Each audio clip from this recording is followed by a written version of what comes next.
One of the Republican candidates hoping to be Kentucky's next U.S. Senator is in the mountains. Good afternoon, everyone. I'm Steve Hensley. First at 4, Bowling Green Republican Rand Paul made a stop in Laurel County this afternoon.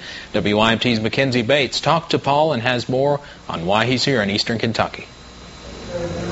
U.S. Senate Republican candidate Rand Paul says he was in the mountains to talk about a wide variety of issues, but one issue in particular.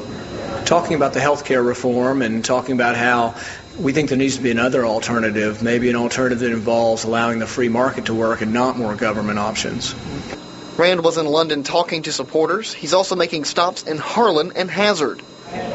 More than 30 supporters came to the Shiloh Roadhouse in London to hear Rand Paul speak. Now, I talked to a few of them, and they say he's the best choice to lead the Republican Party in the U.S. Senate race in Kentucky. I really feel that he represents the people as a whole. I think he has our interests, unlike a lot of other politicians. It's really nice to have somebody out, trying to get out to people, communicate with people, talk about issues that really we need to deal with as a state and a nation. Musgrave says if Paul is elected to the U.S. Senate, he could help bring the government back in check. The federal government is out of check. There is nobody to oversee it and make sure they're being honest and be accountable except for the Congress and the Senate. And if the Congress and Senate doesn't do that, there's nobody to do it.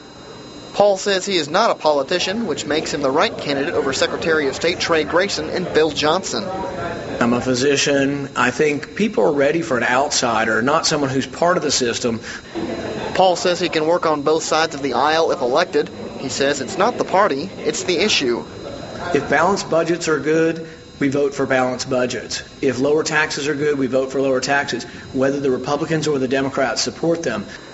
Paul will be making several more trips to the mountains in the coming months. In Laurel County, Mackenzie Bates, WYMT Mountain News.